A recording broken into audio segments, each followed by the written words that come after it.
नमस्कार। कैसे हैं आप सब लोग? उम्मीद करती हूँ सब अपने घर में बहुत अच्छे होंगे। आइए सीखते हैं स्वर। अभी तक मैंने आपको ये सिखा दिया था आ से अनार, आ से आम, ई से इमली, ई से ईख, ऊ से उल्लू, ऊ से ऊन। और आज हम सीखेंगे री से ऋषि, जिसको हम लोग इस तरीके से लिखेंगे। एक सीधी लाइन इस तरीके से, और यू री से ऋषि, जिसका साइन ऐसे होता है। ठीक है, अब आगे चलते हैं। हम लोग आगे सीखेंगे ए से एड़ी, ए से ऐनक,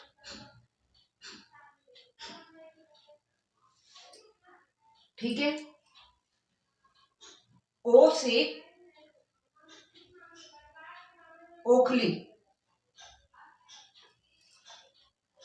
ओ से औरत,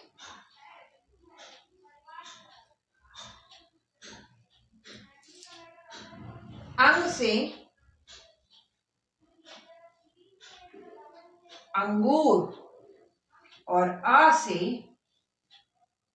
आहा। और यहां आकर हमारे स्वर पूरे हो जाते हैं। ये हमारे स्वर पूरे हो जाते हैं। इनकी सिर्फ मात्राओं का मैं ज्ञान कराती हूँ। जितनी जल्दी हो सके इसको प्रैक्टिस करें, ताकि हम बहुत जल्दी व्यंजनों तक पहुंचे, व्यंजन हम कर सकें।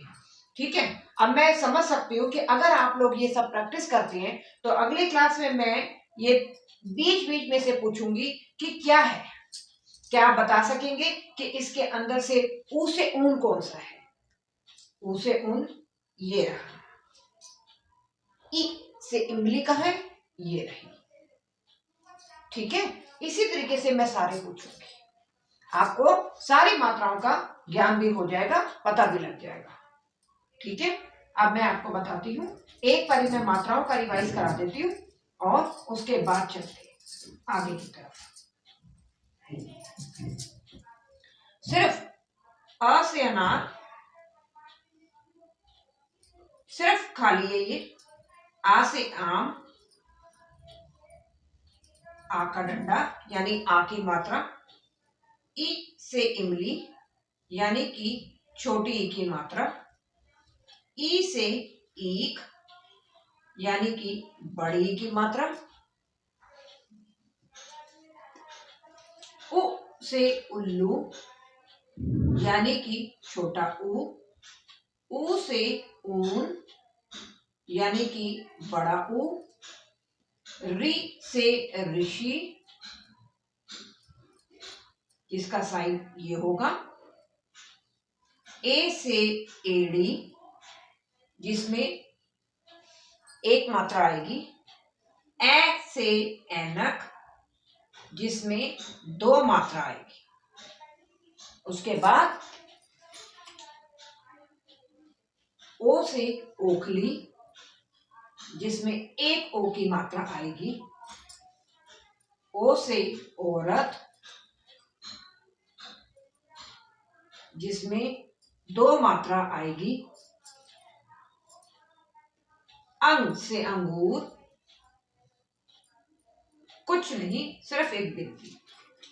आ से आहा, बच्चों को सिखाने के लिए सिर्फ ये बोला जाएगा, आ से आहा।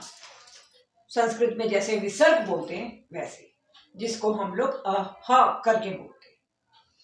ये सारे स्वर और उनकी मात्राएं, इन्हीं को हम लोग व्यंजनों के साथ मिलाएंगे तो ये हमारा शब्द बनना शुरू हो जाएगा। आप इसकी खूब प्रैक्टिस करिए और इसको अच्छी तरह से याद कर लीजिए। आपको अच्छी तरह से याद हो जाएगा, बहुत आगे जाके सहायता मिलेगी। ठीक है, और बस इतना ही मैं बताना चाहूंगी अभी इस क्लास में।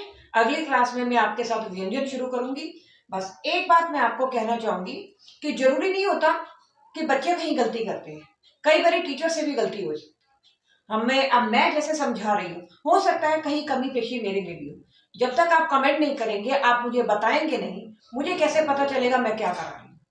मैं आपसे यही कहना चाहूंगी कि अगर आप लाइक करते हैं, शेयर करते हैं, तो प्लीज सब्सक्राइब जरूर करिए और कमेंट करिए आपको अच्छा लग भी रहा है या नहीं अच्छा लग रहा।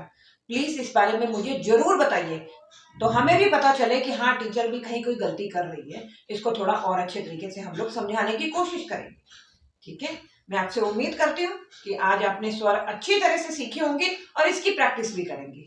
ठीक है, धन्यवाद।